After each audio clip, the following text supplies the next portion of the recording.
Hello, my name is Glenn Dyer, and you are watching a Dyer-Situation. Today I'm seeing Fate of the Furious. Screw these bastards. I mean it. I mean, like, yo, yeah. Fast and the Furious 7, that's totally going to be our last movie. I mean, Paul Walker's dead. As a tribute to him, we can't continue the series. It just can't happen. I mean, to do so would be disrespectful.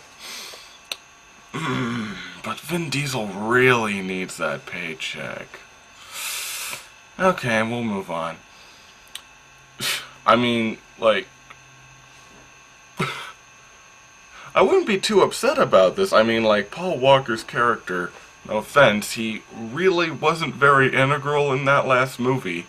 Like, honestly, you could have his character honestly could have just, like, sat this one out, and I don't think it would have mattered that much. But still, you know, the fact that they marketed it as the last one, that's kind of douchey. Because I bet you, if it were Vin Diesel who died, and who had this sappy, memorial at the end, we wouldn't be having this conversation. The series would simply be over. And, like, whatever. Never here nor there. What's this movie about? This movie, I bet you, is about absurd car stunts done entirely with a computer, and people making bug eyes and women in bikinis, and yep. Gotta pound brewski and watch the movie, I guess. I don't know. Oh, and for those of you saying, well, they didn't stick with the thing, this isn't Fast and the Furious 8. Yeah, just say the title out loud to yourself. Fate of the Furious. 8. Think of, like, somebody on Twitter is trying to shorten that. 8. There you go. I told you, I mentioned in the last movie, like, for whatever reason, Vin Diesel does not like sticking to normal sequel names in his movies. I don't mean just, like, dropping off the 1 or the 2 or the 3 and adding a subtitle. No, I mean, like, completely bumfucking your ordering system sometimes. Like with Riddick, that's my favorite example of this. The first one was called, like, Pitch Black. Like, I think that's literally just what it's called. It's just called Pitch Black. And then the second one is called The Chronicles of Riddick. And then the third one is called Riddick. What? Like, jeez. It messes with your mind. Like, how is anybody supposed to know you're supposed to order them that way? I don't know, unless you, like, look them up. And, you know, Fast and the Furious, it's a little easier. They do include, like, the number in there somewhere, but still, the titles are, like, absurd. Like, Too Fast, Too Furious, Tokyo Drift, I guess that doesn't have a 3 in it. But then it's, like, Fast 5. I know, like, Red Letter Media joke that this one would be called The 8. You know, just, you can't just call it The Fast and the Furious 2, 3, 4, 7. No, it's gotta just, like, do a completely weird title name thing. I don't know. I don't really care about this series. If you notice, like, I've had a few years, I knew this movie was coming, and I did not bother to seek out the other movies. Reason for that is that I've heard that the movies are completely different from each incarnation. Like, the very first movie looks very, very different from the movie I saw. So I don't think it matters.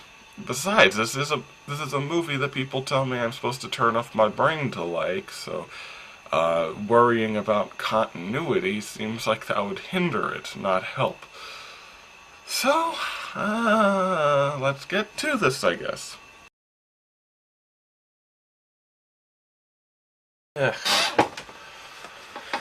Well, and I'm back. So, Hmm.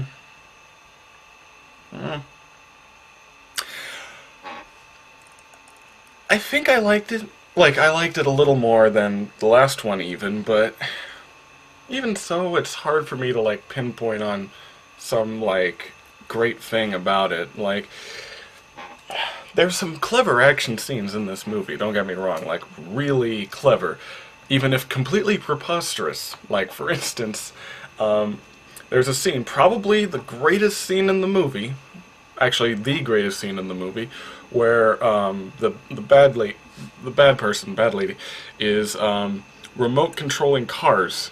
Like, apparently, every single car in New York City, or maybe even the world, I guess this is the future, is remote controlled and self-driving. So they use their super hacker powers to hack into all the cars and basically just use the cars as like a tidal wave to attack this guy. Like, I'm not even kidding, they like throw them from buildings and stuff. Like, this is honestly what that last Triple X movie should have been in terms of something like that. The last Triple X movie, they had this machine that could drop satellites on people's heads. It's ridiculous and it's awesome. And that should have been the main focus, but no, the real reason they're after is that it can also, like, hack into computer hardware and spy on people or something. But, you know, that's not as exciting. With this, like, they were able to hack in and control all these cars. That still wasn't the main focus. They were after, well, actually, the main bad guy had extremely confusing motivations here. Like, let's see, she didn't like humanity. She was basically stealing nukes in order to shoot either Russia or the US, not exactly clear, and she said it's something to do when they're not doing what they're supposed to do. It is the most, like, vague reasoning I've ever heard. Like, I might sound like I'm paraphrasing, but she actually says something very similar to when they aren't doing what they should be doing. Like, what do you mean, exactly? Do you mean, like, wars? Like, invasions and stuff? Like, to prevent that? Do you mean, like, foreign intervention? Do you mean, I don't know, refusing to give everyone a pony? Like, she has no motivation. It's as if they, like, wanted to keep, like, actual politics out of it, so they made it so the villain was just, like, totally apolitical and had no real reason for doing it. Just, she's evil and has no care for family, and this movie's about family, damn it! Even though it's not really when you think about it, but ooh, don't want to go there. This, and yeah, that's the main problem overall. In fact, with a lot of these big budget action movies, is this one is a little better than the rest because it does put, like, a lot of emphasis on its action scenes, at the very least. But still, they always seem to forget that the plotline interconnecting this has to be, like, stable in some way. As otherwise, it's just really boring. And that's kind of what the movie is for me. Like, it's really creative action scenes, which is better than the regular action movie, because in other action movies, the action scenes look like shit, but, you know, they're passable.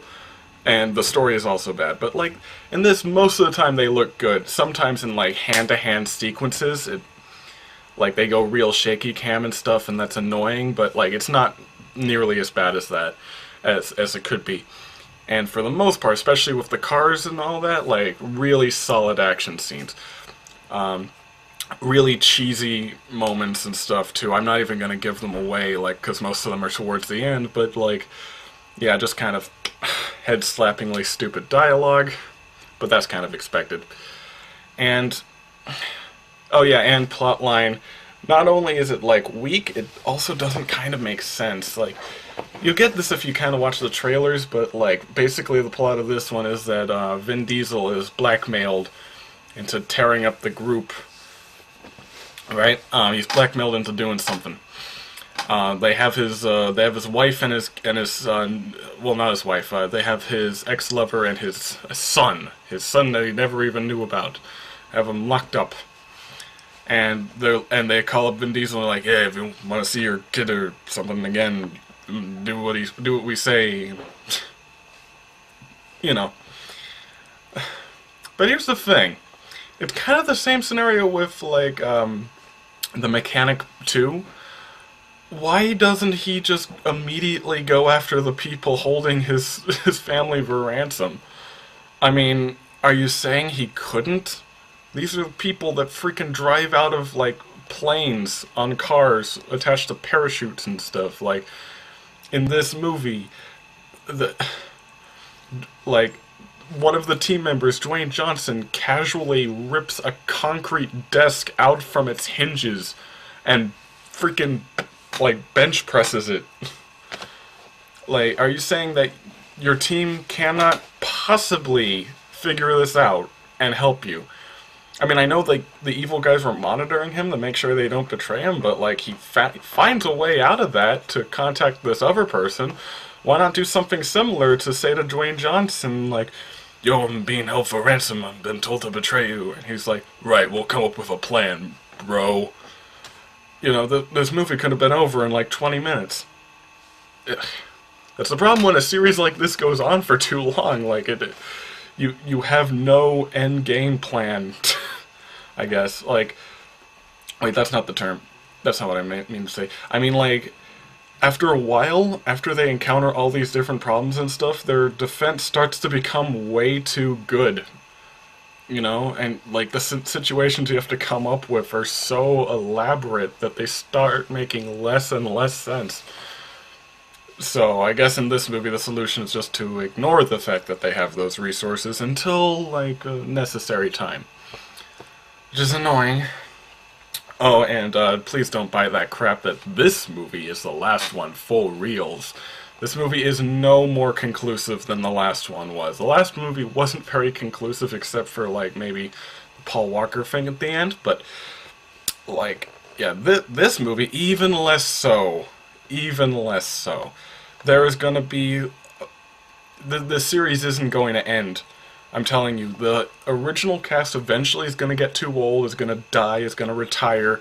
They'll just get recycled every time. New cast. I bet you, in fact, that in 50 years, I'm going to be sitting here still reviewing the same franchise. I tell you, it is absolutely ridiculous that this dang thing is still going on. Fast and the Furious number 3622. I swear to God, they come out with a new one every 10 days. Why is nobody else complaining about this? I know it's probably because those giant fire ants have taken over the world. But come on, people, priorities! Vin Diesel the Third is still making terrible Fast and the Furious movies. And he's raising his son to do it, too. I just don't understand it. And you know what else I don't understand? Why am I still using high-8 film cameras? It's the future! These things have been out of date for 60 years! Sorry for that little sketch. I don't know why I decided to do that, but I don't know, I thought it was amusing. I hope you did too. So until next time, I'm Glenn Dyer, and you have been watching a Dyer-Situation.